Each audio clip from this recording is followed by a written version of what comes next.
30-40 days అవుతుంది ప్రభుత్వం ఏర్పడి. అర్జెంటుగా ఏమి చెప్పినా ఇలాంటి పనికి మాలినటువంటి కామెంట్లు చేసే వైసీపీ వాళ్ళని చూస్తే నాకు చాలా చిరాగ్గా ఉంటుంది. మనం 6 నెలలు టైం ఇచ్చాం వైసీపీ ప్రభుత్వం వచ్చినప్పుడు. వాళ్ళు కనీసం 1 మంత్ కూడా టైం ఇవ్వకుండా కాట్ల కుక్కల్లాగా మీద పడుతున్నారు కూటమి ప్రభుత్వం మీద. పర్వాలేదు, మీరు పడండి. మిమ్మల్ని మీ పరిస్థితిని బట్టి మీకు యాంటీ రాబీస్ ఇంజెక్షన్ ఇవ్వటమో, లేకపోతే మీరు చేసిన తన్ని మీ నేరాలకి తగిన బుద్ధి చెప్పి లోపల వేయటమో జరుగుతుంది. దాంట్లో డౌట్ లేదు. ఏ ఒక్క వైసీపీలో ఉన్నటువంటి వ్యక్తి, క్రైమ్ చేసిన ఏ వ్యక్తి కూడా తప్పించుకోలేడు. రాబోయే 5 ఏళ్లలో మీరు చేసుకున్న కర్మకి మీరు అనుభవించాల్సిందే శిక్ష. ఎవరి మీద వ్యక్తిగతంగా మేము ఎటువంటి నేరారోపణలు చేయం, మేము ఏ వ్యక్తిని టార్గెట్ చేయం. కానీ మీరు చేసిన ప్రతి పనికి మీరు సమాధానం చెప్పుకోవాల్సినటువంటి రోజు నాకు తెలిసి 1 or 2 yearsలో వస్తుంది.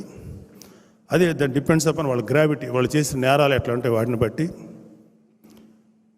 అంటే నేను ఎందుకు చెప్తానంటే, ప్రజలకు ఎటువంటి ఉపయోగపడకపోగా వాళ్ళ జోబులో నుంచి ఈ వైసీపీ నేతలు కానీ, జగన్మోహన్ రెడ్డి లాంటి వాళ్ళు కానీ, వాళ్ళ జోబులో నుంచి 10 రూపాయలు ఇవ్వటం నేను ఇంతవరకు ఎక్కడా చూడలే. సాక్షాత్తు సీఎం స్థానంలో ఉన్నటువంటి జగన్మోహన్ రెడ్డి చెప్పినంత అబద్ధాలు, అంటే ఒక అబద్ధం చెప్పితే అతికినట్టు ఉండాలి, అంత గొప్పగా చెప్పగలడు ఆయన. అబద్ధాలు చెప్పటంలో ఆయన డాక్టరేట్ పొందాడు. పచ్చి అబద్ధాలు. రైతులు దారుణంగా ఆత్మహత్యలు చేసుకుని, కౌలు రైతులు చనిపోతే మేము ప్రత్యక్షంగా తిరిగాం. ఆ కుటుంబాలు ఎంత దారుణమైన పరిస్థితుల్లో మేము చూసాం.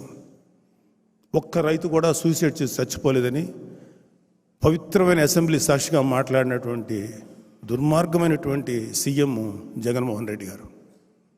జంగారెడ్డిగూడెంలో కల్తీ సారా తాగి కొంతమంది పేద కార్మికులు చనిపోతే సహజ మరణాలని చెప్పి శాసనసభ సాక్షిగా పచ్చి అబద్ధం చెప్పిన వ్యక్తి జగన్మోహన్ రెడ్డి గారు.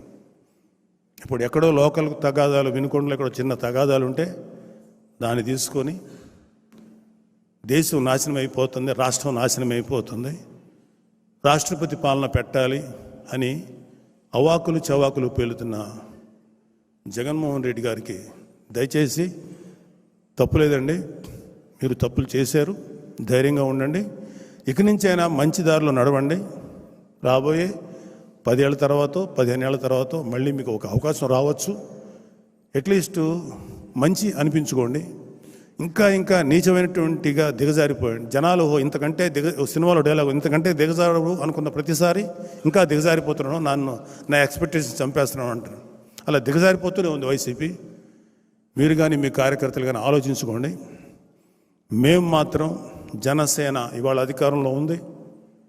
అధికారంలో ఉన్నప్పుడు ఒక మాట, లేనప్పుడు ఒక మాట చెప్పే వ్యక్తి కాదు మన నాయకుడు. ఎప్పుడు కూడా ప్రజలకు అండగా, ప్రజలకి సపోర్ట్గా ఉంటారు. మీ అందరికీ వెన్నుదన్నుగా ఉంటారు.